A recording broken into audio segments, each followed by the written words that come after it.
Assalamualaikum warahmatullahi wabarakatuh. Perkenalkan, kami dari kelompok 4 mata kuliah Bahasa Indonesia akan mempresentasikan hasil kerja diskusi kami tentang fonologi, morfologi, dan sintaksis.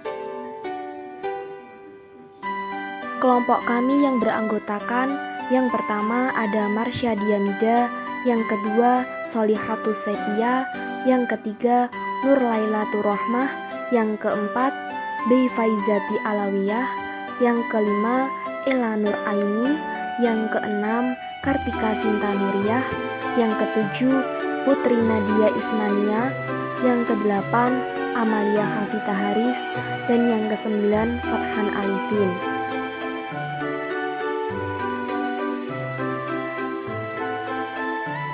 Pembahasan kita yang pertama yaitu fonologi. Fonologi berasal dari kata Yunani yaitu fon yang artinya bunyi dan logos yang artinya ilmu.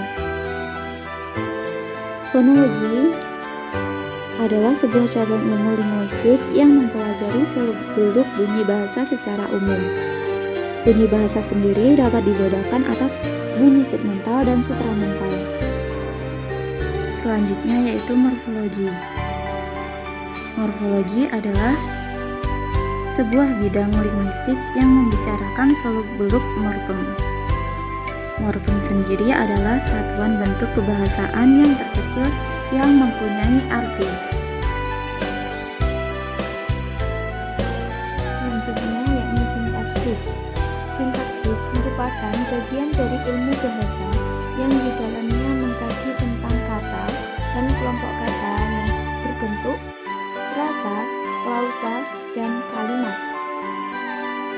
Frasa adalah suatu kelompok kata yang terdiri dari dua kata atau lebih yang membentuk suatu kesatuan yang tidak melampaui batas subjek dan batas predikat. Kemudian, klausa.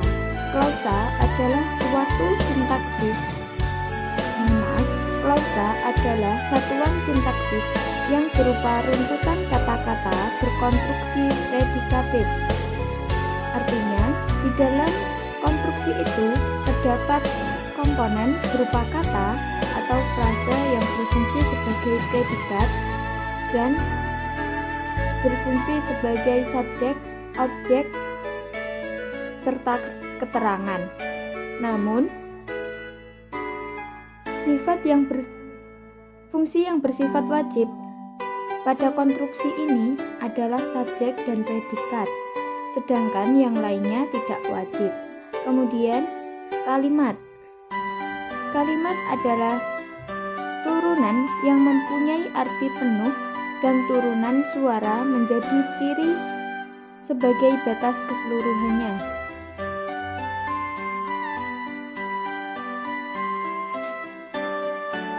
Jika dilihat dari fungsinya, unsur-unsur kalimat berupa subjek, predikat, objek, dan pelengkap serta keterangan. Kalimat bisa dibedakan menjadi dua, yakni kalimat tunggal dan kalimat majmuk. Lalu, apa sih perbedaan fonologi dan morfologi? Yang pertama, fonologi.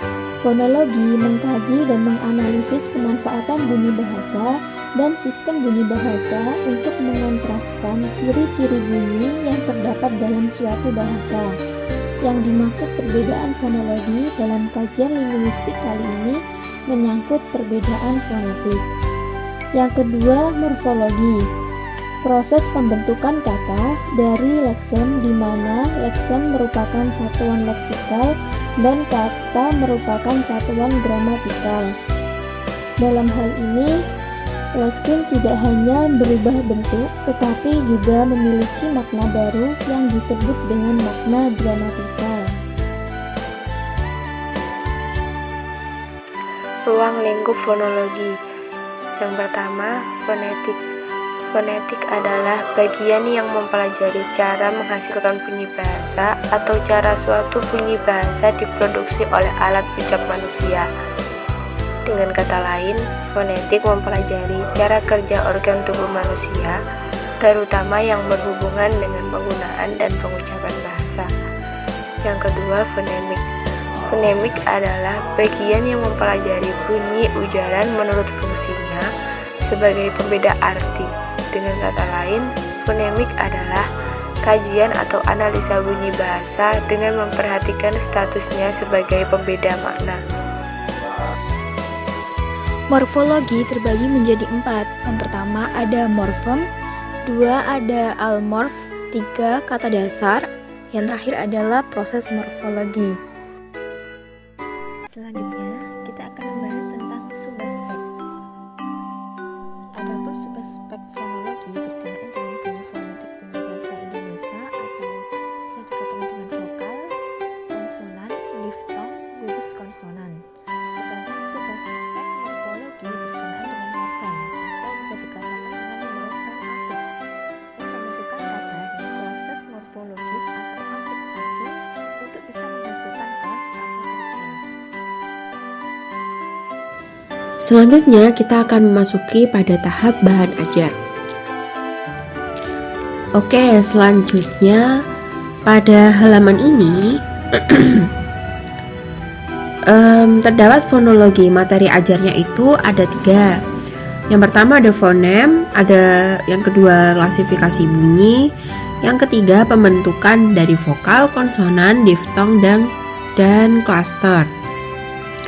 Sekarang untuk yang fonem itu dalam bahasa mempunyai macam-macam lafal yang bergantung pada tempatnya dalam kata atau suku kata. Nah, contohnya huruf T jika berada di awal kata atau suku kata diucapkan secara lepas.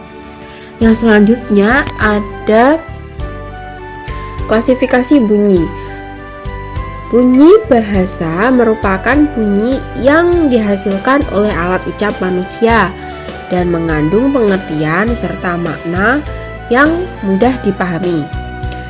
Dan yang ketiga itu ada pembentukan vokal, konsonan, diftong, dan klaster.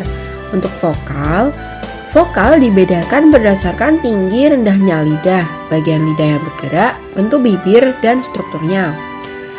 Untuk konsonan, di sini dibagi menjadi beberapa, yakni berdasarkan daerah artikulasi, cara artikulasi, keadaan pita suara, dan jalan keluarnya udara. Nah, untuk pembentukan diftong, yakni 2 buah vokal yang berdiri bersama dan pada saat diucapkan merubah kualitasnya. Lalu pada pembentukan klaster atau gugus adalah deretan konsonan yang terdapat bersama pada satu suku kata. Untuk selanjutnya yaitu sintaksis yang terdiri atas frasa, klausa, dan kalimat. Dan yang satunya lagi yaitu morfologi yang terdiri dari satuan morfologi dan proses morfologi. Dan itulah tadi hasil presentasi kami. Kami akhiri. Wassalamualaikum warahmatullahi wabarakatuh.